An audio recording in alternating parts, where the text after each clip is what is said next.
Good morning. Good morning, ma'am. Good morning, ma'am. Good morning, ma'am. Good Good morning, ma'am. morning. Good morning, ma'am. ഇപ്പൊ നമ്മള് കഴിഞ്ഞ class എടുത്തത് Siddha system വരെയായിരുന്നു അല്ലെ പറഞ്ഞു നിർത്തിയത്. അതെ. ഓക്കെ, സിസ്റ്റം അതെ, ma'am. അതാണ് ഓർക്കുന്നുണ്ടാവും. സിസ്റ്റം ഏത് കൾച്ചറിൽ വന്നതാണ്? Tamil culture.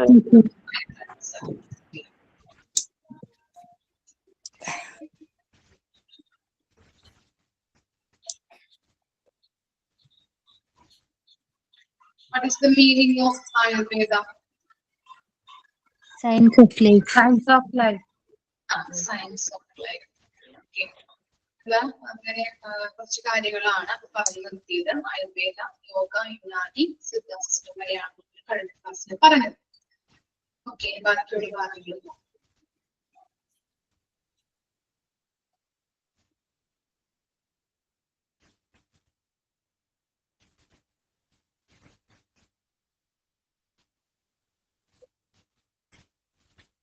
ഓക്കെ. നെക്സ്റ്റ് നോക്കാം, naturopathy. Naturopathy believes that all diseases arise warning to accumulation of morbid matter in the body, and if scope in is given for its removal, it provides cure or relief. ഇവിടെ പറയുന്നത് നാച്ചുറോപ്പതിയിൽ പറയുന്നത് morbid matters എന്ന് പറയുന്നുണ്ട് അല്ലെ. Morbid matters എന്ന് പറഞ്ഞാൽ വിഷപദാർത്ഥങ്ങൾ. നമ്മുടെ ശരീരത്തിലുള്ള വിഷപദാർത്ഥങ്ങൾ ഏതൊക്കെയായിരിക്കാം? വിഷപദാർത്ഥങ്ങൾ എന്ന് പറയുമ്പോൾ നമ്മുടെ ശരീരത്തിൽ അടിഞ്ഞു കൂടിയിട്ടുള്ള വിഷപദാർത്ഥങ്ങൾ എന്ന് പറഞ്ഞാൽ എന്തിനെയായിരിക്കാം ഉദ്ദേശിക്കുന്നത്? പറയാൻ പറ്റുമോ?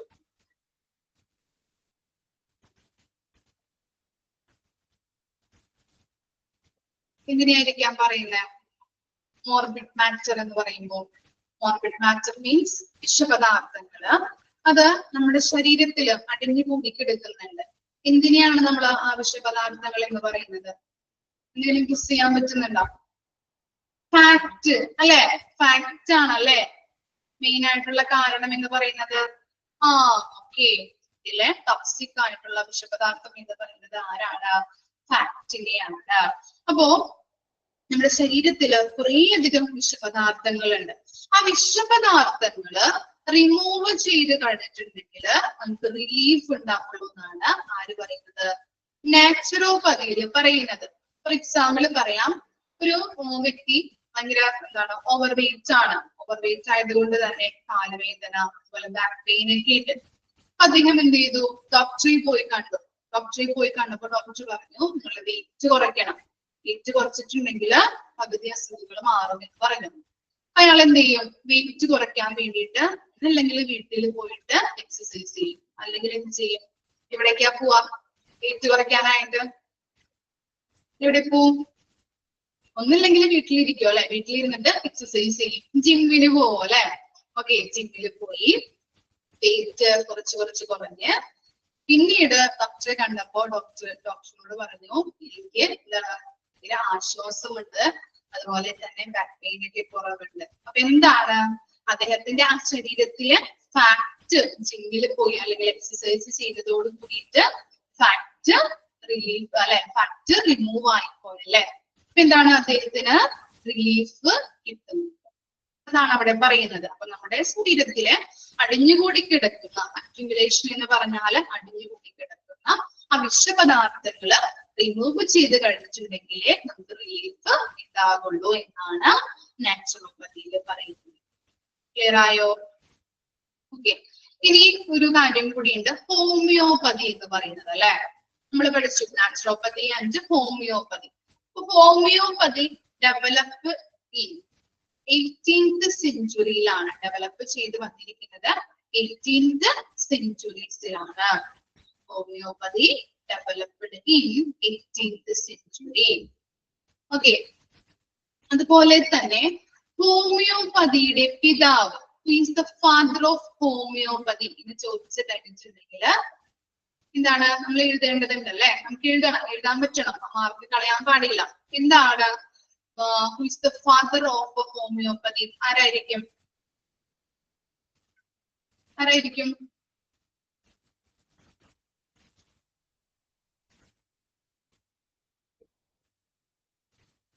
ആരായിരിക്കും? ആരും കേട്ടിട്ടില്ല. ഹിപ്പോക്രാറ്റസ് ആണോ father of homeopathy? Samuel Hahnemann. Samuel comment ഇടാട്ടോ. Samuel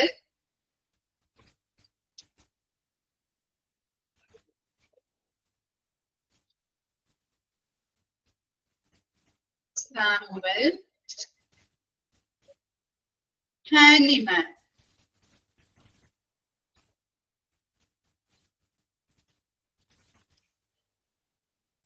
Samuel Hahnemann, father of homeopathy. ഒരു ഹൈഫൺ ഇട്ട് കൊടുക്കാം, സാമുവൽ ഹാനിമാൻ എഴുതാം. ഇനി നെക്സ്റ്റ് സെന്റൻസ് ആയിട്ട് എഴുതാം. Next sentence homeopathy and naturopathy. Homeopathy and naturopathy is a medical system based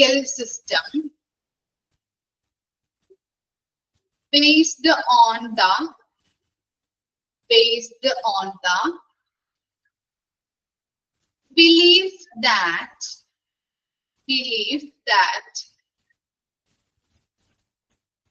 body can cure itself.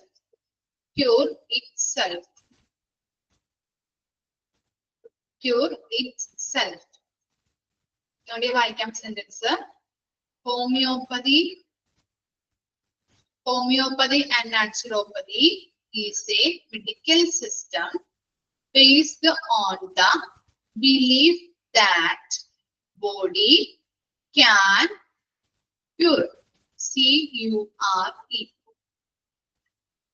cure itself.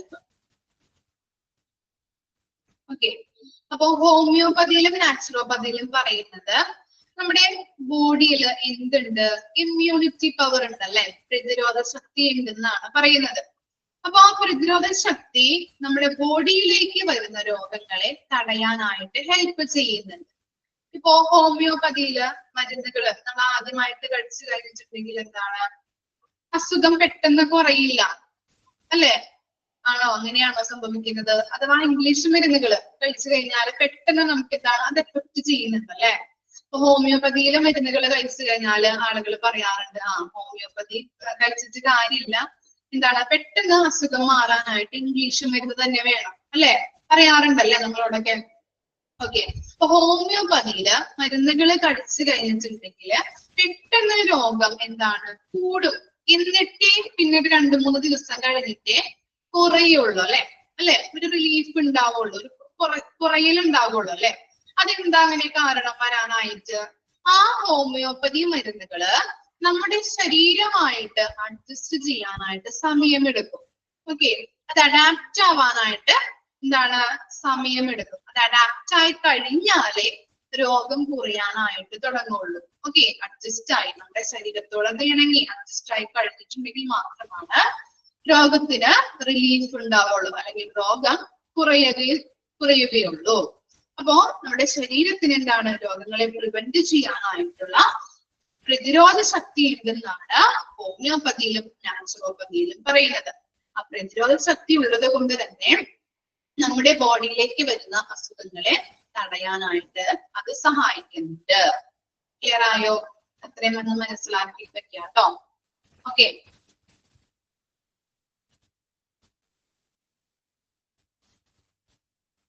Next topic എടുക്കാം.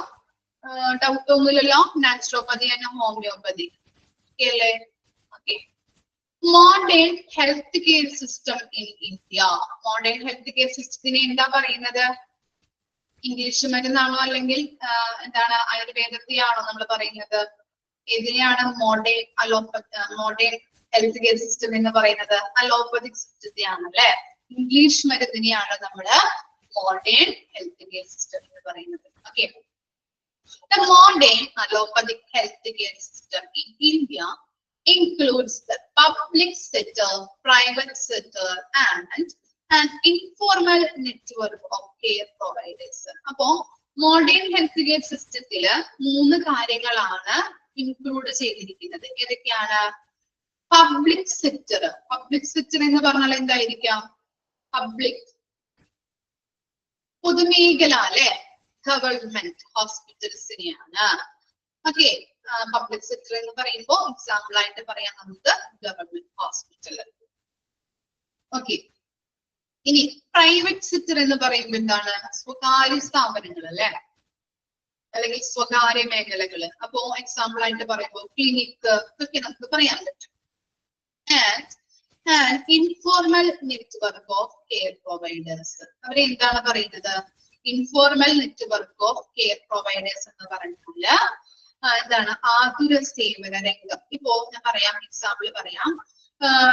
Wheel ചെയറിൽ കിടക്കുന്ന അല്ലെങ്കിൽ ഒരു വശം തളർന്ന് കിടക്കുന്ന രോഗികൾക്ക് അവർക്ക് എന്തെങ്കിലും ബുദ്ധിമുട്ടുകൾ അനുഭവപ്പെട്ടിട്ടുണ്ടെങ്കിൽ അവരെ ഹോസ്പിറ്റലിൽ കൊണ്ടുപോകാനായിട്ട് വേഗം നമ്മുടെ അടുത്തേക്ക് എത്തുന്നവരെ, അവരെയാണ് നമ്മൾ പറയുന്നത് informal network of care providers. ആരായിരിക്കാം? എക്സാമ്പിൾ പറയാൻ പറ്റുമോ? പാലിയേറ്റീവ് കെയർ ഉണ്ട്, അതുപോലെ തന്നെ എന്താണ് ആംബുലൻസ് സർവീസ്, ഇതൊക്കെ നമുക്ക് പറയാം അല്ലെ.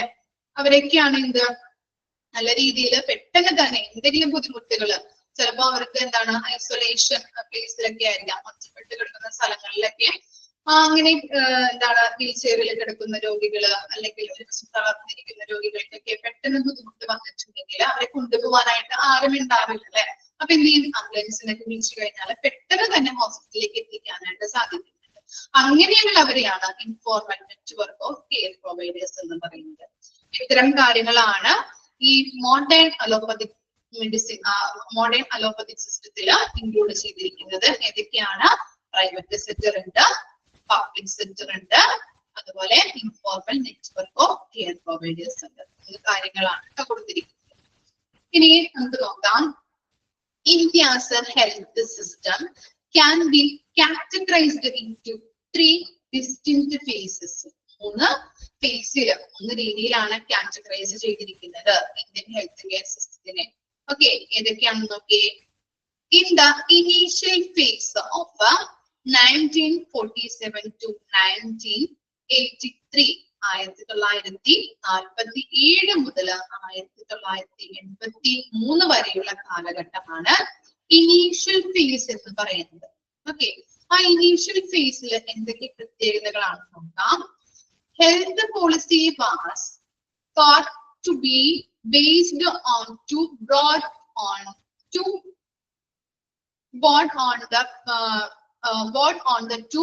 principles. അപ്പൊ 2 പ്രിൻസിപ്പിൾസിനെ ബേസ് ചെയ്തുകൊണ്ടാണ് ഇനീഷ്യൽ ഫേസ് ഉള്ളത്. ഏതൊക്കെയാണ് 2 പ്രിൻസിപ്പിൾസ് എന്ന് പറയുന്നത്? ഫസ്റ്റ് വൺ നോക്കാം. None should be denied health care because of the lack of pay. എന്താണ് denied എന്ന് പറയുന്നത്? എന്താണ് മീനിങ് denied? എന്തായിരിക്കാം?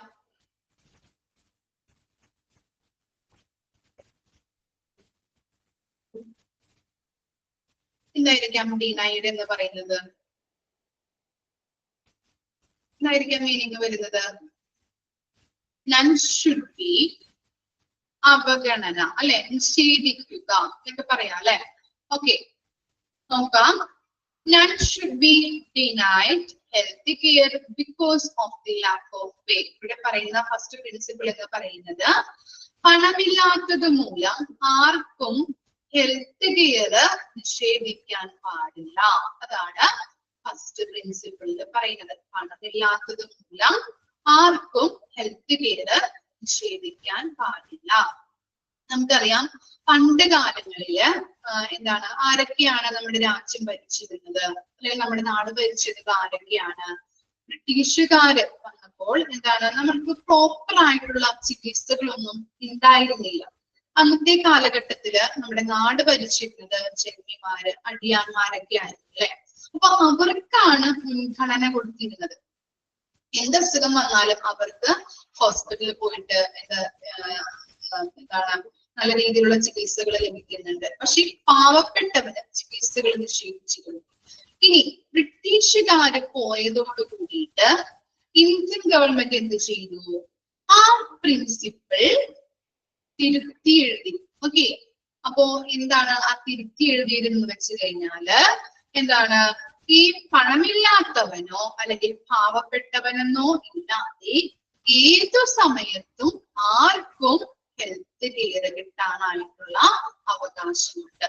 ചികിത്സ ലഭിക്കാനായിട്ടുള്ള അവകാശം ഏതൊരു വ്യക്തിക്കുമുണ്ട്. പാവപ്പെട്ടവനെന്നോ പണമില്ലാത്തവനെന്നോ ഇല്ലാതെ ആർക്കെങ്കിലും എപ്പോ വേണമെങ്കിലും എന്ത് ചികിത്സകൾ വേണമെങ്കിലും കൊടുക്കാനായിട്ടുള്ള അല്ലെങ്കിൽ ചികിത്സ നേടാനായിട്ടുള്ള അവകാശം ആർക്കുമുണ്ട്, എല്ലാവർക്കും ഉണ്ടെന്നാണ് പറഞ്ഞത്. മനസ്സിലായോ? ബ്രിട്ടീഷുകാര് നമ്മുടെ നാട്ടിൽ വന്നപ്പോ എന്താണ്, നമ്മുടെ നാട് ഭരിച്ചിരുന്നത് ജന്മിമാരും അടിയാന്മാരുമായിരുന്നു. അതുകൊണ്ട് തന്നെ അവർക്കായിരുന്നു മുൻഗണന ലഭിച്ചിരുന്നത്.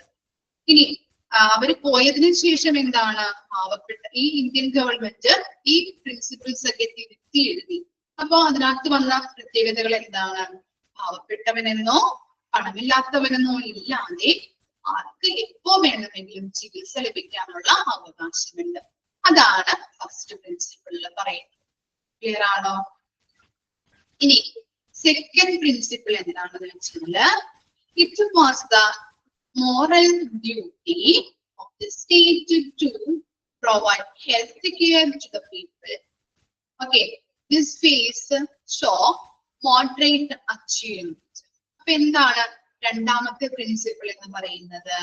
രണ്ടാമത്തെ പ്രിൻസിപ്പിൾ എന്ന് പറഞ്ഞാല് ഗവൺമെന്റിന്റെ മോറൽ ഡ്യൂട്ടി ആയിട്ട് മാറി എന്ത്, ഹെൽത്ത് കെയർ എല്ലാവർക്കും പ്രൊവൈഡ് ചെയ്യുക എന്നത് ഗവൺമെന്റിന്റെ മോറൽ ആയിട്ട് മാറി, എല്ലാവർക്കും ഹെൽത്ത് കെയർ പ്രൊവൈഡ് ചെയ്യുക എന്നത്. അപ്പൊ നിങ്ങൾ കേട്ടിട്ടുണ്ടാവും എന്താണ്, 6 വയസ്സ് മുതൽ 14 വയസ്സ് വരെയുള്ള കുട്ടികൾക്ക് എന്താണ് കമ്പൽസറി ആയിട്ട് എഡ്യൂക്കേഷൻ കൊടുക്കണം. അതെന്താണ്, സ്റ്റേറ്റിന്റെ ഒരു ഡ്യൂട്ടി ആണ് അല്ലെ.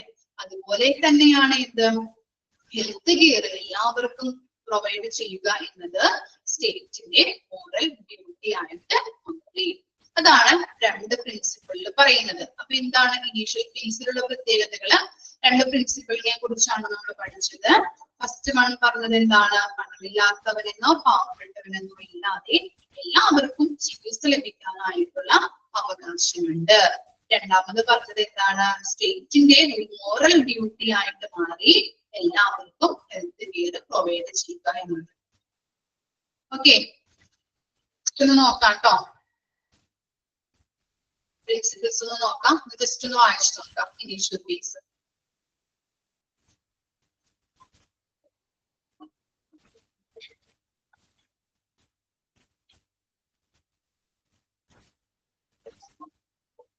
ക്ലിയർ ആയാല് കമന്റ് ഇട്ടാൽ മതി കേട്ടോ, കമന്റ് ഇട്ടാൽ മതി.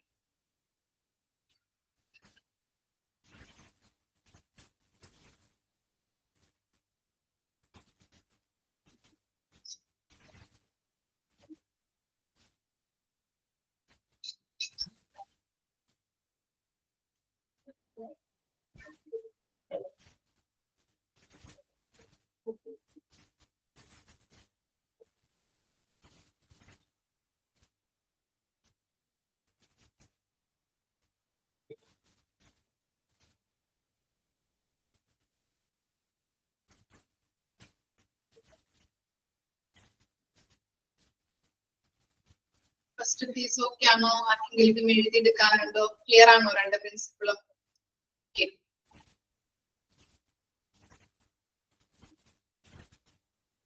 നെക്സ്റ്റ് ഫേസിലോട്ട് പോകാം കേട്ടോ.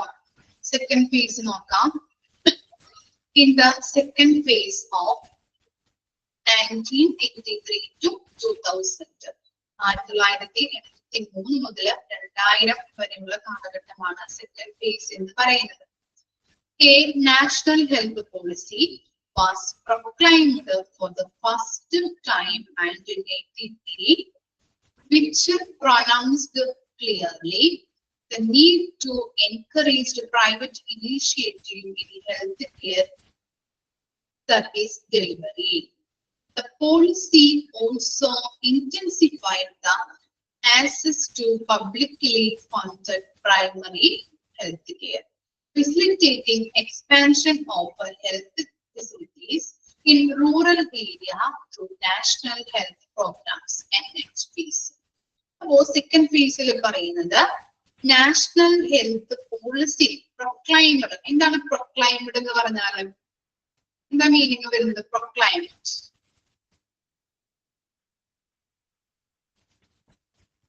എന്താ മീനിങ് പ്രൊക്ലൈമഡ് എന്ന് പറഞ്ഞാല്?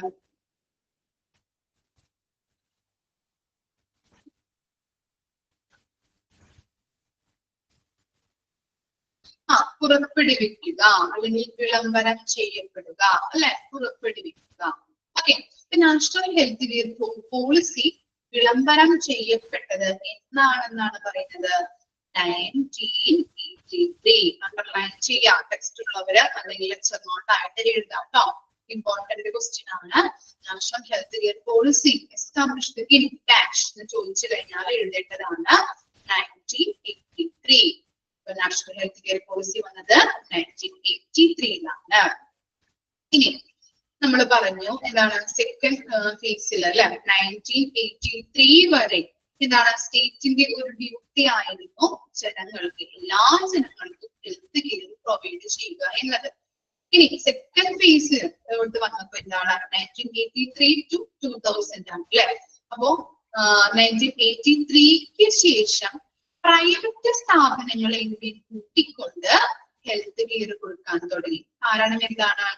ഈ എക്കണോമിക് ആയിട്ടുള്ള പല എക്കണോമിക് പ്രോബ്ലംസ് വരാനായിട്ട് തുടങ്ങി. അതുപോലെ തന്നെ ഗവൺമെന്റില് എംപ്ലോയീസ് കുറയാനായിട്ട് തുടങ്ങി. അപ്പൊ എന്താണ്? ഇപ്പോ എന്തെങ്കിലും രോഗം ബാധിച്ചവരുണ്ടെങ്കിൽ അവരുടെ അടുത്തേക്ക് എത്താനായിട്ട് ആളുകൾ അവിടെ ഇല്ല. സ്റ്റാഫുകൾ കുറയുന്നത് മൂലം സ്റ്റാഫുകൾ കുറയുന്നത് മൂലം അവിടേക്ക് എത്താനായിട്ട് ബുദ്ധിമുട്ട് വരുന്നുണ്ട്. അപ്പൊ അങ്ങനെ പല പ്രോബ്ലംസും വന്നതോട് കൂടിയിട്ട് ഗവൺമെന്റ് ഇതിനെയും കൂടി കൂട്ടി പ്രൈവറ്റ് സ്ഥാപനങ്ങളെയും കൂടി കൂട്ടിക്കൊണ്ട് ആരോഗ്യ സേവനങ്ങൾ കൊടുക്കാനായിട്ട് തുടങ്ങി. അങ്ങനെയാണ് നമ്മുടെ നാട്ടില് ചെറിയ ചെറിയ ഹോസ്പിറ്റലുകള് ബിൽഡപ്പ് ചെയ്യാനായിട്ട് തുടങ്ങിയത്. ഓക്കെ, ആ കാലഘട്ടത്തില് ചെറിയ ചെറിയ ഹോസ്പിറ്റലുകൾ ബിൽഡപ്പ് ചെയ്യാനായിട്ട് തുടങ്ങി. ഇനി അതുപോലെ തന്നെ നാഷണൽ ഹെൽത്ത് പ്രോഗ്രാംസ് എന്ന് പറയുന്നത് ഇപ്പോ നമുക്കറിയാം ഇന്ത്യയിലൊക്കെ എന്താണ് ചെറിയ ചെറിയ ഗ്രാമപ്രദേശങ്ങളാണ് അല്ലെ, ഐസൊലേറ്റഡ് ആയിട്ടുള്ള സ്ഥലങ്ങള്. ഇപ്പോ എന്താണ് വൃദ്ധന്മാര് അല്ലെങ്കിൽ രോഗികളൊക്കെ ഉണ്ടെങ്കിൽ അവർക്ക് ഹോസ്പിറ്റൽസ് അവിടേക്കൊക്കെ വരാനായിട്ട് വളരെ ബുദ്ധിമുട്ടായിരിക്കും. അപ്പൊ ഇവരെന്ത് ചെയ്തു? രണ്ട് സ്ഥാപനങ്ങളും കൂട്ടി, ഗവൺമെന്റ് ആയാലും പ്രൈവറ്റിനെയും കൂട്ടിക്കൊണ്ട് അവർക്ക് ഓരോ ഗ്രാമപ്രദേശങ്ങളിൽ പോയിട്ട് ആരോഗ്യ സേവനങ്ങൾ കൊടുക്കാനായിട്ട് തുടങ്ങി. അതിന് എക്സാമ്പിൾ ആണ് നാഷണൽ ഹെൽത്ത് പ്രോഗ്രാംസ് NHPs എന്ന് പറയുന്നത്. ഇപ്പൊ നിങ്ങൾ സിനിമയിലൊക്കെ കാണാൻ പറ്റും അല്ലെ, അല്ലെങ്കിൽ നമ്മുടെ നാട്ടിലൊക്കെ കാണാൻ പറ്റും മെഡിക്കൽ ക്യാമ്പുകളൊക്കെ വരുന്നത് ഇല്ലേ? കണ്ണ് പരിശോധന, ബ്ലഡ് ഷുഗർ അല്ലെ, അതുപോലെ തന്നെ ക്യാൻസർ അങ്ങനെയുള്ള ചികിത്സകൾ, അവബോധങ്ങൾ വരുത്തുന്നത്, അങ്ങനെയുള്ള പല കാര്യങ്ങളും മെഡിക്കൽ ക്യാമ്പുകളൊക്കെ നമ്മുടെ നാട്ടിൽ വരാനായിട്ട് തുടങ്ങി. അതെങ്ങനെയാണ്? ഗ്രാമപ്രദേശങ്ങളിലാണ് അവര് ഇത് ചെയ്യുന്നത്, ഇങ്ങനെയുള്ള കണ്ടക്ട് ചെയ്യുന്നത് അല്ലെ, ഇങ്ങനെയുള്ള കാര്യങ്ങളൊക്കെ കണ്ടക്ട് ചെയ്യുന്നത്. ഓരോ ഗ്രാമപ്രദേശങ്ങൾ, ചെറിയ ചെറിയ ഗ്രാമപ്രദേശങ്ങളിലൊക്കെ പോയി അവിടെയാണ്. അപ്പൊ എന്താണ്? അതുകൊണ്ട് തന്നെ പല രോഗികൾക്കും അങ്ങനെയുള്ള ആരോഗ്യ സേവനങ്ങൾ ലഭിക്കാനായിട്ട് തുടങ്ങി. മനസ്സിലായോ? അപ്പൊ സെക്കൻഡ് ഫേസ് ഒക്കെ മാത്രം മനസ്സിലാക്കുക. ഇതാണ് NHP അല്ലെ, നാഷണൽ ഹെൽത്ത് പോളിസി വന്നിരിക്കുന്നത് 1983ലാണ്. 1983 പറയുന്നത് സ്റ്റേറ്റിലെ ഒരു ഡ്യൂട്ടി ആയിട്ട് മാറി ആരോഗ്യ സേവനങ്ങൾ ജനങ്ങൾക്ക് കൊടുക്കുക എന്നത്. 1983ക്ക് ശേഷം എന്ത് ചെയ്തു? ഗവൺമെന്റ് സ്ഥാപനങ്ങള് പ്രൈവറ്റിനെയും കൂടി കൂട്ടിച്ചേർത്തുകൊണ്ട് ആരോഗ്യ സേവനങ്ങൾ കൊടുക്കാൻ തുടങ്ങി. കാരണം എന്താണ്? എക്കണോമിക് പ്രോബ്ലംസ് വന്നു. അതുപോലെ തന്നെ എന്താണ്? ഗവൺമെന്റ് സ്റ്റാഫുകളുടെ എണ്ണം കുറഞ്ഞു. അപ്പോ പലയിടത്തേക്കും എത്തിച്ചേരാനായിട്ട് ആളുകൾക്ക് പറ്റുന്നില്ല. അതുകൊണ്ട് എന്ത് ചെയ്തു? പ്രൈവറ്റിനെയും കൂടി കൂട്ടിക്കൊണ്ട് അവര് ആരോഗ്യ സേവനങ്ങൾ കൊടുക്കാനായിട്ട് തുടങ്ങി. അതിന് എക്സാമ്പിൾ ആണ് നമ്മുടെ നാട്ടിൽ വന്നിരിക്കുന്ന ചെറിയ ചെറിയ ഹോസ്പിറ്റൽസ്. ഓക്കെ, ക്ലിയർ ആണോ? second and first phase. Okay, ഇനി third phase നോക്കാം. The third phase post in 2000. Okay, 2000 തുടങ്ങി ഇന്ന് വരെയുള്ള കാലഘട്ടത്തിനെ കുറിച്ചാണ് അവിടെ പറയുന്നത്. Witnessing a further shift of weakening of focus, current phase addresses main issues such as public-private partnership, liberalization of the insurance sector, and the government as a financial. മൂന്ന് കാര്യങ്ങളാണ് നമ്മൾ പഠിച്ചത് അവിടെ.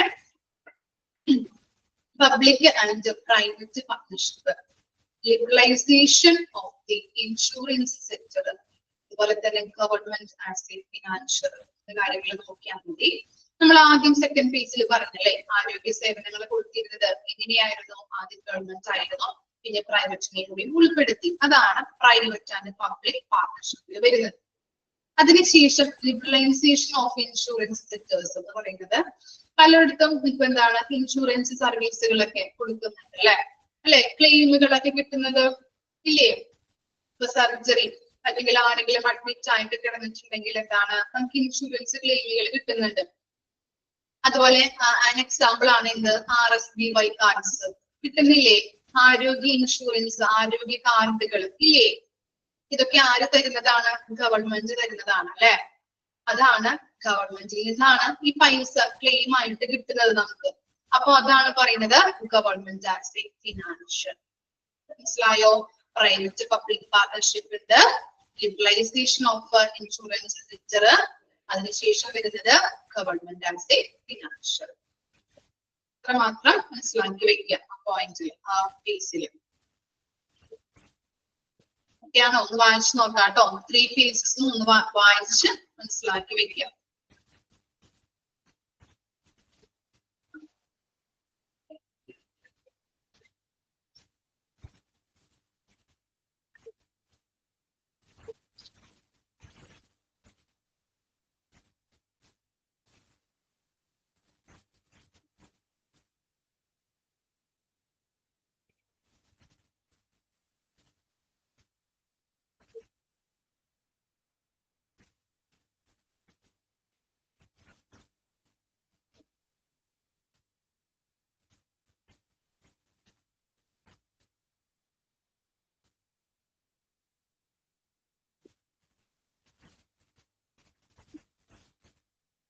ത്രീ ഫേസ് എന്താണ്? ഇത്രമാത്രം മനസ്സിലാക്കിയാൽ മതി. സെക്കൻഡ് ഫേസിൽ നമ്മൾ പറഞ്ഞത് ആരോഗ്യ സേവനങ്ങൾ ആരെയും ഉൾപ്പെടുത്താനായിട്ട് തുടങ്ങി ജനങ്ങൾക്ക് കൊടുക്കുമ്പോൾ ആദ്യം പബ്ലിക് ആയിരുന്നു, പിന്നീട് എന്താണ് പ്രൈവറ്റ് സ്ഥാപനങ്ങളിൽ കൂടി ഉൾപ്പെടുത്തിക്കൊണ്ട് ആരോഗ്യ സേവനങ്ങൾ കൊടുക്കാൻ തുടങ്ങി. അപ്പൊ അതാണ് പ്രൈവറ്റ് പബ്ലിക് പാർട്ണർഷിപ്പ് എന്ന് പറയുന്നത്. അതുപോലെ തന്നെ എന്താണ് ലിബറലൈസേഷൻ ഓഫ് ഇൻഷുറൻസ് സെക്ടർ. നമുക്കറിയാം എന്താണ്, ഇപ്പോ ഹോസ്പിറ്റലുകളിൽ എന്തെങ്കിലും അഡ്മിറ്റ് ആയിട്ട് നമ്മൾ കിടന്നു കഴിഞ്ഞാല് അല്ലെങ്കിൽ സർജറിയുമായിട്ട് ബന്ധപ്പെട്ട് എന്തെങ്കിലും ചികിത്സകൾ വേണ്ടി വന്നിട്ടുണ്ടെങ്കിൽ നമുക്ക് എന്ത് കിട്ടുന്നുണ്ട്? ഇൻഷുറൻസ് ക്ലെയിംസ് കിട്ടുന്നുണ്ട് അല്ലെ? ഇല്ലേ? ഇൻഷുറൻസ് കവറേജ് നമുക്ക് കിട്ടുന്നുണ്ട് ഇല്ലേ? അപ്പൊ ആരിൽ നിന്നാണ് അത് കിട്ടുന്നത്? നമ്മള് അല്ലെ എന്താണ് ഗവൺമെന്റിൽ നിന്നാണ് നമുക്ക് അങ്ങനെയുള്ള ക്ലെയിമുകൾ കിട്ടുന്നത് ഇല്ലേ? അപ്പോ അതാണ് പറയുന്നത് ഇൻഷുറൻസ് ക്ലെയിംസിലൊക്കെ എക്സാമ്പിൾ പറയാം RSBY കാർഡ്സ്. ഓക്കെ, അപ്പൊ അങ്ങനെ നമ്മൾ എന്താണ് ഇൻഷുറൻസ് കവറേജ് കിട്ടുന്നത് ഇങ്ങനെ കാർഡുകളൊക്കെ വഴി പല കാര്യങ്ങളും വഴി നമുക്ക് ഇൻഷുറൻസ് കവറേജ് കിട്ടുന്നുണ്ട്. അപ്പോ അങ്ങനെയുള്ള കവറേജ് കിട്ടുന്നത് എങ്ങനെയാണ്? ഗവൺമെന്റ് സ്ഥാപനങ്ങൾ വഴി, ഗവൺമെന്റ് വഴിയാണ്. അതാണ് പറയുന്നത് government as A financial. Okay, 3 കാര്യങ്ങൾ ജസ്റ്റ് ഒന്ന് ഓർത്ത് വെച്ചാൽ മതി. എന്തെങ്കിലും ക്വസ്റ്റ്യൻസ് ഒന്നും കണ്ടിട്ടില്ല. അപ്പൊ അതാണ് പറഞ്ഞത് 3 കാര്യങ്ങളൊന്നും ഓർത്ത് വെക്കുക തേർഡ് ഫേസിൽ. സെക്കൻഡ് ഫേസിൽ ഇമ്പോർട്ടന്റ് ആയിട്ടുള്ളത് എന്താണ്? നാഷണൽ ഹെൽത്ത് പോളിസി വന്നിരിക്കുന്നത് എന്നാണ്? എസ്റ്റാബ്ലിഷ്ഡ് ഇൻ പ്രൊക്ലൈംഡ് ഇൻ എന്താണ് 1983 ഓർത്ത് വെക്കുക. അതുപോലെ എക്സ്പാൻഡ് NHPs ചോദിക്കാറുണ്ട്. ഫസ്റ്റ് ഫേസും ജസ്റ്റ് ഒന്ന് ആ പ്രിൻസിപ്പിൾ ഒന്ന് നോക്കാം. അത്ര മാത്രം പഠിച്ചാൽ മതി, ഓർത്ത് വയ്ക്കുക. ഓക്കെ ആണോ? 3 ഫേസസും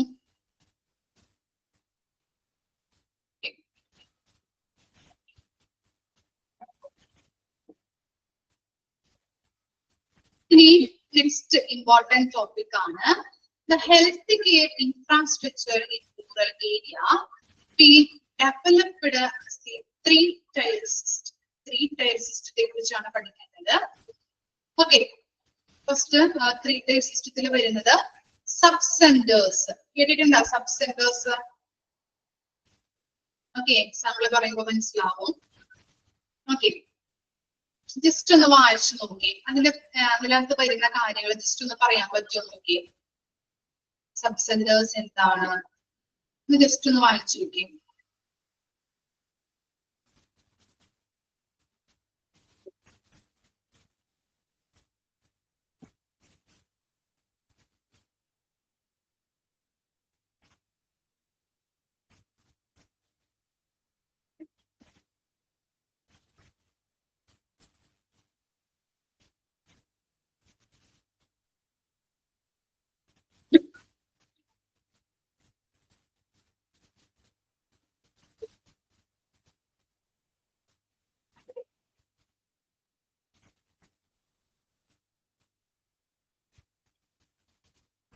എന്തെങ്കിലും മനസ്സിലായോ വായിച്ചു നോക്കിയപ്പോ സബ് സെന്റേഴ്സിന്റെ പ്രത്യേകതകൾ എന്താണെന്നുള്ളത്? എന്തെങ്കിലും പോയിന്റ് പറയാൻ പറ്റുന്നുണ്ടോ?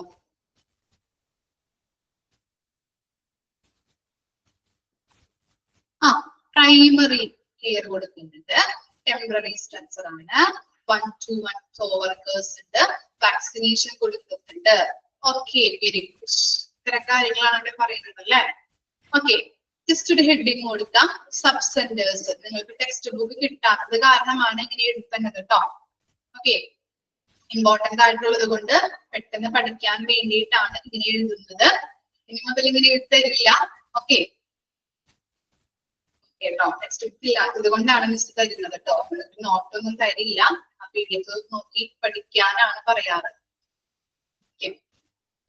ടെക്സ്റ്റ് ബുക്ക് ആർക്കും കിട്ടാത്തത് കാരണം ജസ്റ്റ് ഒന്ന് ഇങ്ങനെ ഒരു ജസ്റ്റ് ഒരു പോയിന്റ് ലെക്ചർ നോട്ട് പോലെ എഴുതി തരുന്നതാണ് കേട്ടോ. സബ് സെന്ററിന് ഹെഡിങ് കൊടുക്കാം. ചെറിയ ചെറിയ പോയിന്റ്സ് ആണ്. ടെക്സ്റ്റ് ബുക്ക് ഉള്ളവർ എഴുതണ്ട, ജസ്റ്റ് ഒന്ന് അണ്ടർലൈൻ ചെയ്താൽ മതി കേട്ടോ. എത്ര പേർക്ക് കിട്ടിയിട്ടുണ്ട്? ആർക്കും കിട്ടിയിട്ടില്ല എന്ന് പറഞ്ഞത് കൊണ്ടാണ് മിസ് അങ്ങനെ എഴുതുന്നത് തരുന്നത്. കുറച്ച് പേർക്ക് കിട്ടിയിട്ടുണ്ട് അല്ലെ. കിട്ടിയിട്ടുള്ളവരെ എഴുതണ്ട, കിട്ടാത്തവരെ ജസ്റ്റ് ഒന്ന് എഴുതി വെക്കാം, പെട്ടെന്ന് നിങ്ങൾക്ക് ക്യാച്ച് ചെയ്യാൻ വേണ്ടിയിട്ടാണ്. സബ് സെന്റേഴ്സ് ഫസ്റ്റ് പോയിന്റ് എഴുതാം. It provide basic primary care.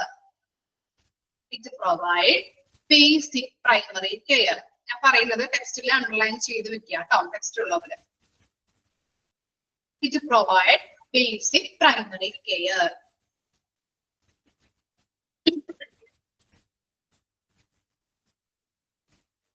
Provide basic primary care.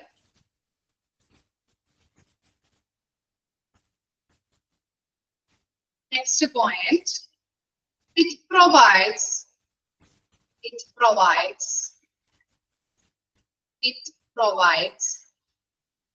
basic medical service,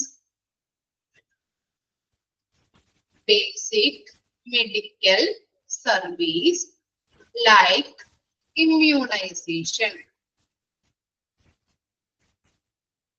It provides basic medical service like immunization.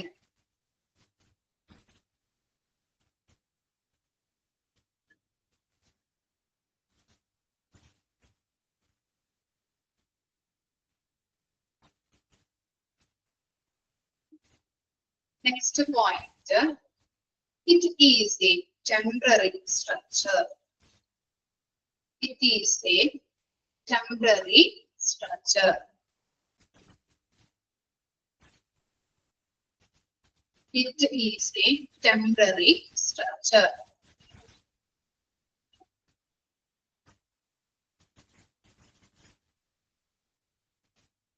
Next point, employing 1-to-1 care workers. employing 1-2 care workers.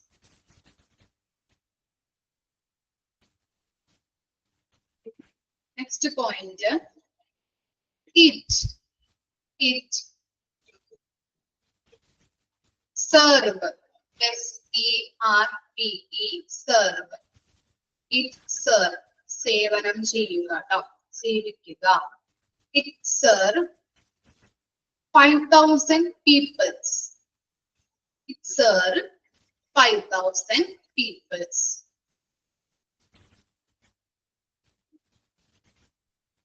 It serve 5,000 peoples. ആദ്യം മുതൽ ഒന്നുകൂടി വായിക്കാം. ഇത്രയുള്ള points. Sub centres heading കൊടുത്തില്ലേ, heading കൊടുക്കാം. Next first point വായിക്കാം. It provide basic primary care. Next point, it provide basic medical service like immunisation. It is a temporary structure employing 1-2 care workers. It serve 5,000 peoples. ഇത്രയും കാര്യങ്ങളാണ് sub സെന്ററിൽ വരുന്നത്. എക്സാമ്പിളും കൂടി ഒന്ന് just ഒന്ന് എഴുതി വെക്കാം. ഹെൽത്ത് സെന്റേഴ്സ്, നമ്മുടെ നാട്ടിലൊക്കെ കാണാൻ പറ്റുമല്ലേ ഹെൽത്ത് സെന്റേഴ്സ്. കുഞ്ഞുങ്ങളെയൊക്കെ ഇത്ര മാസം അല്ലെ എന്താണ് വാക്സിനേഷൻ എടുക്കാനായിട്ട് കൊണ്ടുവരാം, അല്ലെങ്കിൽ എന്താണ് തുള്ളിമരുന്ന് കൊടുക്കാനായിട്ടൊക്കെ കൊണ്ടുവരുന്നത് ഇല്ലേ, വൈറ്റമിൻസ് നമ്മൾ കൊണ്ടുപോകാറുണ്ടല്ലേ. ഓക്കെ, കാണാത്തവര് അല്ലെങ്കിൽ പോവാത്തവര് ജസ്റ്റ് ഒന്ന് ശ്രദ്ധിക്കാം കേട്ടോ. ഹോസ്പിറ്റലൊക്കെ പോകുമ്പോ നോക്കാം ഹെൽത്ത് സെന്റേഴ്സ് ഇങ്ങനെയാണ്.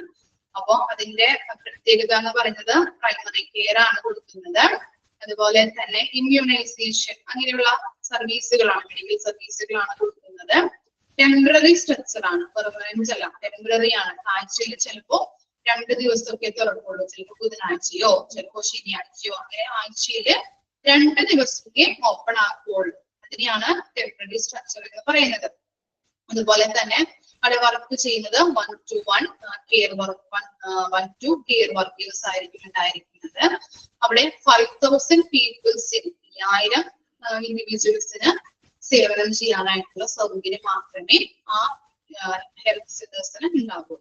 ഇത്തരം കാര്യങ്ങളാണ് വരുന്നത് സബ് സെന്റർ എന്ന് പറയുന്നത്. സബ് സെന്ററിന് എക്സാമ്പിൾ ആയിട്ട് പറയുന്നത് ഹെൽത്ത് സെന്റേഴ്സ്. ഓക്കെ, കിട്ടിയോ? ഈ പോയിന്റ്സിൽ എന്തെങ്കിലും ഡൗട്ട് ഉണ്ടോ?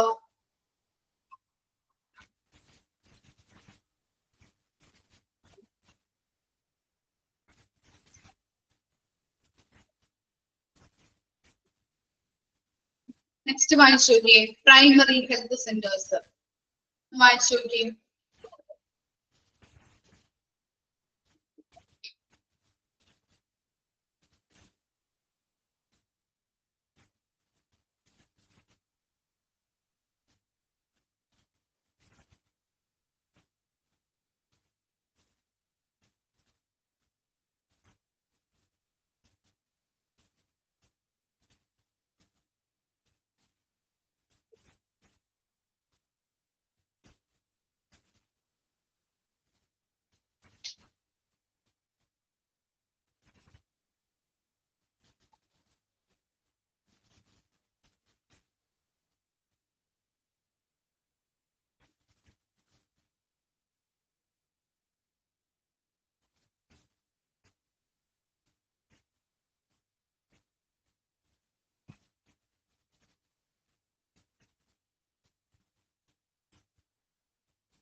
പ്രത്യേകതകള് പ്രൈമറി ഹെൽത്ത് സെന്റേഴ്സിന്റെ എന്തൊക്കെയാ വായിച്ചപ്പോ മനസ്സിലായ? ഔട്ട് പേഷ്യൻസ് ട്രീറ്റ്മെന്റിൽ കൊടുക്കുന്നുണ്ട് ക്വാളിഫൈഡ് ഡോക്ടേഴ്സുകൾ. 1-2 ക്വാളിഫൈഡ് ഡോക്ടേഴ്സ് ഉണ്ട്. പിന്നെ ആരൊക്കെയുണ്ട്? സപ്പോർട്ടീവ് സ്റ്റാഫ് ഉണ്ട് അല്ലെ, 14 പാരാമെഡിക്സ് ആൻഡ് സപ്പോർട്ടീവ് സ്റ്റാഫ് ഉണ്ട്. പിന്നെ എത്ര പേർക്ക് സേവനം ചെയ്യാൻ പറ്റും?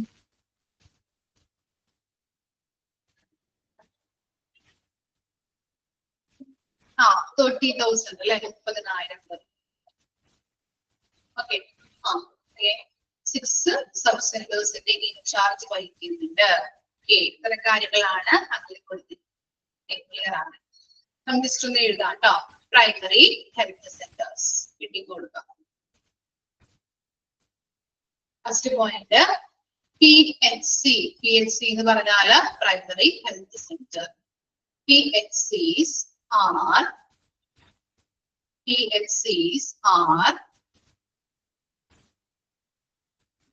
usually small, about 5 beds.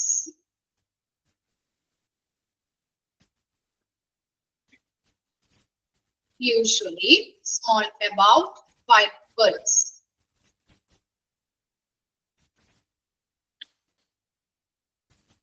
Usually small, about 5 beds. 1 to qualified doctors. Next point ആണ് 1 to qualified doctors.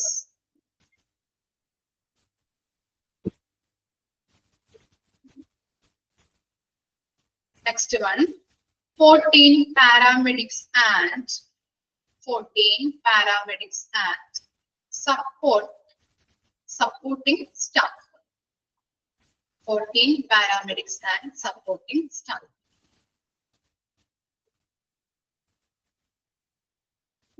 14 paramedics and supporting staff. Next point, PHC are in charge of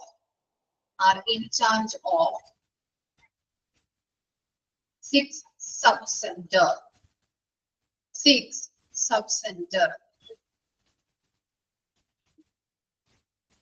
PHC are in charge of 6 sub-center.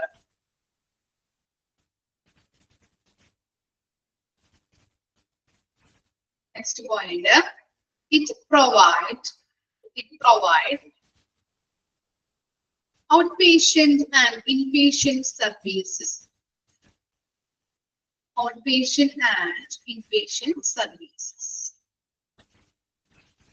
It provide outpatient and inpatient services.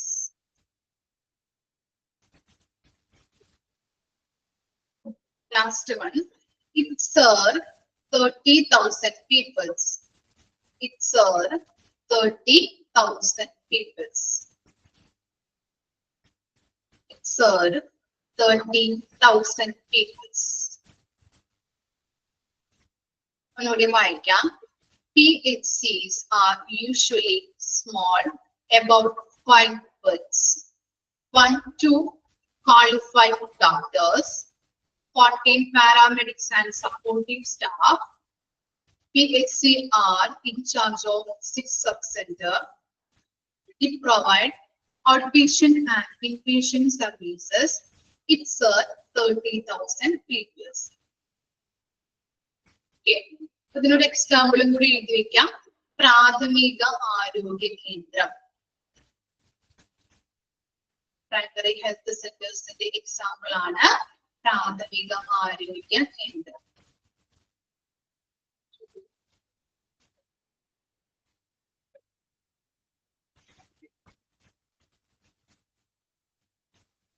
PHC എന്ന് പറഞ്ഞിട്ടുണ്ടെങ്കിൽ എന്താണ്, 5 ബെഡ്സുകൾ ഉണ്ടാവുള്ളൂ. എന്തെങ്കിലും inpatient സർവീസസും out patient സർവീസസും കൊടുക്കുന്നുണ്ടല്ലോ.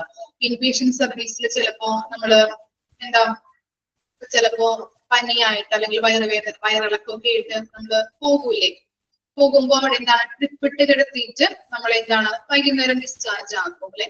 അങ്ങനെയുള്ള ഒരു ഇതാണ് primary health centres എന്ന് പറയുന്നത്, പ്രാഥമിക ആരോഗ്യ കേന്ദ്രം എന്ന് പറയുന്നത്. ഓക്കെ, അപ്പോ അങ്ങനെയുള്ള കുറച്ച് 5 ആൾക്ക് കിടക്കാനായിട്ടുള്ള അങ്ങനെയുള്ള ബെഡ്സുകൾ ചെറുതായിരിക്കും. അതുപോലെ തന്നെ ഇൻപേഷ്യന്റ് സർവീസസും ഔട്ട് പേഷ്യന്റ് സർവീസസും കൊടുക്കുന്നുണ്ട്. 30,000 ആളുകളെ സർവ് ചെയ്യാനായിട്ടുള്ള ഒരു ഫെസിലിറ്റീസ് കാര്യങ്ങളോ ഇതിനകത്ത് ഉണ്ടാകുന്നത്. എക്സാമ്പിൾ പറയുന്നത് എന്താണ്, പ്രാഥമിക ആരോഗ്യ കേന്ദ്രം. ഓക്കെ, ഈ നെക്സ്റ്റ് വായിച്ചു നോക്കിയേ, കമ്മ്യൂണിറ്റി ഹെൽത്ത് സെന്റേഴ്സ് വായിച്ചു നോക്കിയേ.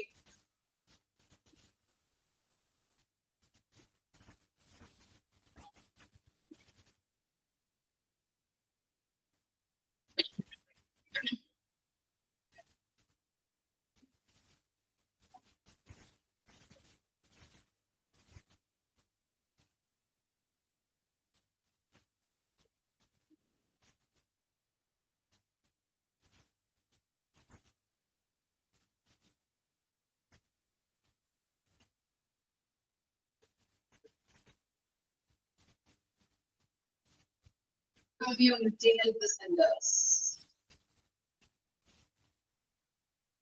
വായിച്ചോ എന്തൊക്കെയാ പ്രത്യേകതകള് കമ്മ്യൂണിറ്റി ഹെൽത്ത് സെന്റേഴ്സ് എന്ന് പറഞ്ഞാല് provide 30 beds ഉണ്ട്. Okay, 1,20,000 people's സർവീസ് ചെയ്യുന്നുണ്ട്. ഓപ്പറേഷൻ തിയേറ്റർ ഉണ്ട്. അതുപോലെ എന്താണ് ലബോറട്ടറി ഫെസിലിറ്റീസ് കാര്യങ്ങളുണ്ട്.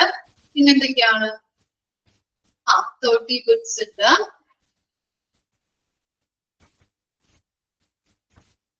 പിന്നെ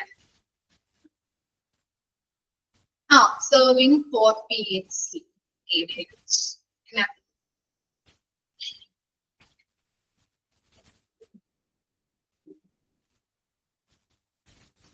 For medical specialist ഉണ്ടാവും അല്ലെ? ഇത് പറഞ്ഞോ നിങ്ങള്?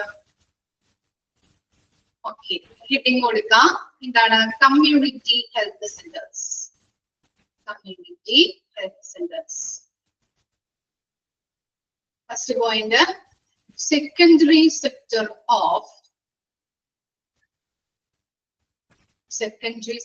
of Indian healthcare system. Secondary sector of Indian healthcare system.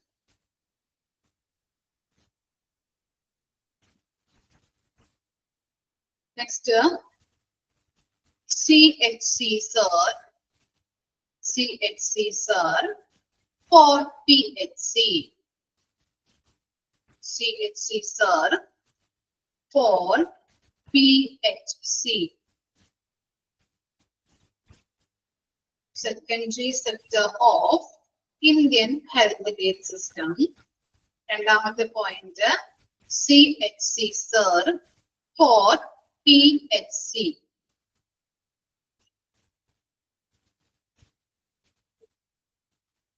Next point, it serve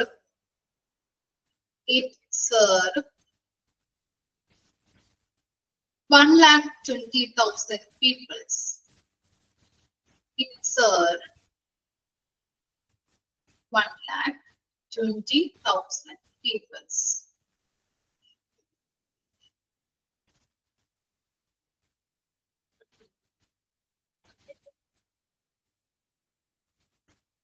Next point, it supported to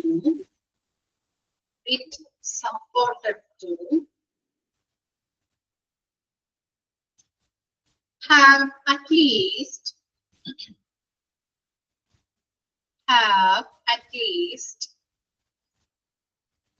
30 beds, comma, operation theater,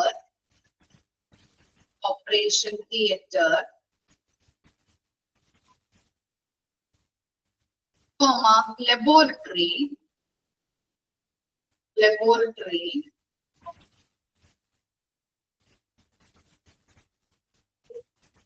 comma, X-rays are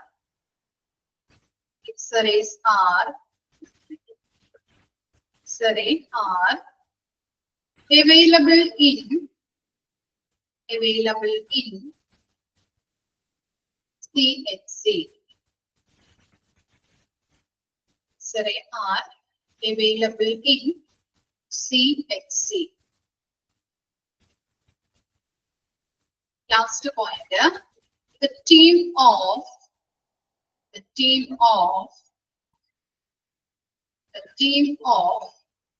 for medical specialist.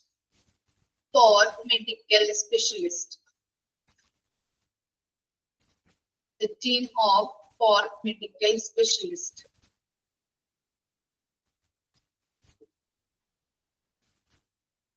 Okay. ഇനി അതിന് എക്സാമ്പിളും കൂടി ഒന്ന് എഴുതി വെക്കാം. Taluk government hospitals.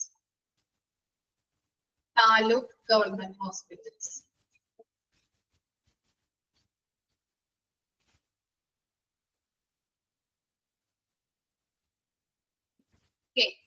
അതാണ് community health സെന്റേഴ്സിന് example ആയിട്ട് പറയുന്നത്. ഇപ്പൊ നമ്മള് കമ്മ്യൂണിറ്റി ഹെൽത്ത് സെന്റേഴ്സ് എന്ന് പറയുന്നത് എന്തൊക്കെയാണ് നമ്മൾ പഠിച്ചത്? Secondary sector of Indian health care system അല്ലെ? അതുപോലെ തന്നെ എന്താണ് for CHC serve for PHC. Okay, അതുപോലെ തന്നെ പറഞ്ഞത് 1,20,000 പീപ്പിൾസിന് അല്ലെ 1,20,000 പീപ്പിൾസിന് സേവനം ചെയ്യാനായിട്ടുള്ള സൗകര്യം എവിടെയുണ്ട്? കമ്മ്യൂണിറ്റി ഹെൽത്ത് സെന്റേഴ്സിലുണ്ട്. അതുപോലെ എന്താണ് 30 ബെഡ്സുകൾ ഉണ്ട്. ഇനി എന്തൊക്കെയാണ് ഉള്ളത്? ഓപ്പറേഷൻ തിയേറ്റർ ഉണ്ട്, ലബോറട്ടറി ഉണ്ട്, എക്സ്റേ ഫെസിലിറ്റീസ് ഉണ്ട്. കൂടാതെ എന്താണ് ഫോർ മെഡിക്കൽ സ്പെഷ്യലിസ്റ്റും ഇവിടെ അവൈലബിൾ ആയിരിക്കും. ഈ താലൂക്ക് ഹോസ്പിറ്റലില്, ഗവൺമെന്റ് താലൂക്ക് ഹോസ്പിറ്റലില് അവൈലബിൾ ആയിരിക്കും. ഇത്തരം പ്രത്യേകതകളാണ് കമ്മ്യൂണിറ്റി ഹെൽത്ത് സെന്റേഴ്സിൽ പറയുന്നത്. ഓക്കെ ആണോ? ഇത്തരം കാര്യങ്ങളാണ്. ഇത്രയും വരെ കിട്ടുന്നുള്ളൂ. ഈ ബാക്കിയുള്ള പോർഷൻ എടുത്തു കഴിഞ്ഞാൽ അത് കംപ്ലീറ്റ് ആക്കാൻ പറ്റില്ല. ഫ്ലോ ചാർട്ട് ആണ്. അപ്പോ നെക്സ്റ്റ് ക്ലാസ്സിൽ എടുക്കാം. ഓക്കെ, ഇത്രയും വരെ ജസ്റ്റ് ഒന്ന് റിവൈസ് ചെയ്ത് നോക്കിയേ. സബ് സെന്റേഴ്സ് അല്ലെ, സബ് സെന്റർ എന്ന് പറയുന്നതിന് ഉദാഹരണം എന്തൊക്കെയാണ്?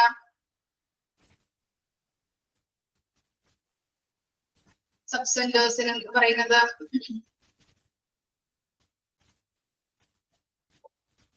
എന്താണ്? ഹെൽത്ത് സെന്റേഴ്സ് ആണ് അല്ലെ സബ് സെന്റേഴ്സിന് എക്സാമ്പിൾ എന്ന് പറയുന്നത്. അതുപോലെ സബ് സെന്ററിൽ എന്തൊക്കെയാണ് നമ്മൾ പറഞ്ഞത്? പ്രൈമറി ഹെൽത്ത് കെയർ ആണ് കൊടുക്കുന്നത്, ഇമ്മ്യൂണൈസേഷൻ സർവീസുകൾ അല്ലെ, മെഡിക്കൽ സർവീസുകൾ കൊടുക്കുന്നുണ്ട്. അതുപോലെ ടെമ്പററി സ്ട്രക്ചർ ആണെന്ന് പറയുന്നുണ്ട്. പിന്നെ എംപ്ലോയിങ് 1 to 4 കെയർ വർക്കേഴ്സ് ആണുള്ളത്. അതുപോലെ തന്നെ എന്താണ് 5,000 പീപ്പിൾസിന് അണ്ടർലൈൻ ചെയ്ത് വെക്കാം. അതൊക്കെ ഇമ്പോർട്ടന്റ് ആണ്. 1 to 1 കെയർ വർക്കേഴ്സ് എന്നുള്ളത്. അതുപോലെ തന്നെ എന്താണ് 5,000 പീപ്പിൾസ് അവർക്കാണ്, അത്രമാത്രമുള്ള ഇൻഡിവിജ്വൽസിനാണ് സേവനം ചെയ്യാനുള്ള സൗകര്യം എവിടെയുള്ളത്? സബ് സെന്ററിലുള്ളത് കേട്ടോ. അപ്പൊ അതൊക്കെ ഒന്ന് ഓർത്ത് വെക്കാം, ക്വസ്റ്റ്യൻ ചോദിക്കാറുണ്ട്. ഇനി പ്രൈമറി ഹെൽത്ത് സെന്റേഴ്സ് എന്ന് പറഞ്ഞാൽ എന്താണ്? അറ്റ്ലീസ്റ്റ് 5 ബെഡ്സ് ആണല്ലേ ഉള്ളത്. ഓക്കെ, സ്മോൾ ഹോസ്പിറ്റൽ ആയിരിക്കും. അതുകൊണ്ട് തന്നെ ഇതാണ് 5 ബെഡ്സ്, 5 ആളുകൾക്ക് കിടക്കാനുള്ള സൗകര്യം ഉണ്ടാവുള്ളൂ. ക്വാളിഫൈഡ് ഡോക്ടേഴ്സ് എത്ര ഉണ്ട്? 1 to ക്വാളിഫൈഡ് ഡോക്ടേഴ്സും 40 പാരാമെഡിക്കൽ ഉണ്ട്. സപ്പോർട്ടീവ് സ്റ്റാഫ് ആണ് അവിടെ അവൈലബിൾ ആയിട്ടുള്ളത്. അതുപോലെ തന്നെ പറയുന്നത് എന്താണ്? PHC are in charge of 6 sub centres. Sub സെന്ററിന് ഇൻചാർജ് വഹിക്കുന്നുണ്ട്. അതുപോലെ തന്നെ ഔട്ട് പേഷ്യന്റ്, ഇൻപേഷ്യന്റ് സർവീസുകൾ പ്രൊവൈഡ് ചെയ്യുന്നുണ്ട്. അതുപോലെ 30,000 പീപ്പിൾസിന് സേവനം ചെയ്യാനായിട്ടുള്ള സൗകര്യം എവിടെയുണ്ട്? Primary health സെന്റേഴ്സിനുണ്ട്. എക്സാമ്പിൾ എന്ന് പറയുന്നത് എന്താണ്? പ്രാഥമിക ആരോഗ്യ കേന്ദ്രം. ഇനി കമ്മ്യൂണിറ്റി ഹെൽത്ത് സെന്റേഴ്സ് എന്ന് പറഞ്ഞാൽ എന്താണ്? Secondary sector of Indian health care system. അതുപോലെ ഫോർ PHCക്ക് അല്ലെ, ഫോർ PHCക്ക് സേവനം ചെയ്യുന്നുണ്ട്. അതുപോലെ തന്നെ 1,20,000 പീപ്പിൾസിന് സേവനം ചെയ്യാനുള്ള സൗകര്യം എവിടെയുണ്ട്? കമ്മ്യൂണിറ്റി ഹെൽത്ത് സെന്ററിലുണ്ട്. അതുപോലെ അറ്റ്ലീസ്റ്റ് 30 ബെഡ്സുകൾ ഉണ്ട് അവിടെ. അതുപോലെ തന്നെ operation theatre, laboratory, x-ray facilities ഉണ്ട്. കൂടാതെ എത്ര ഉണ്ട്? മെഡിക്കൽ സ്പെഷ്യലിസ്റ്റ് ഉണ്ട്. 4 മെഡിക്കൽ സ്പെഷ്യലിസ്റ്റ് അവിടെ അവൈലബിൾ. ഇത്തരം കാര്യങ്ങളാണ് വരുന്നത്. ക്ലിയർ ആണോ? ഇത്തരം കാര്യങ്ങള് ഓക്കെ ആണോ? ഓക്കെ, ഇത്ര വരെ വായിച്ച് പഠിച്ചിട്ട് നെക്സ്റ്റ് ക്ലാസ്സിൽ വരിക. ഓക്കെ, എന്തെങ്കിലും ഡൗട്ട് ഉണ്ടോ?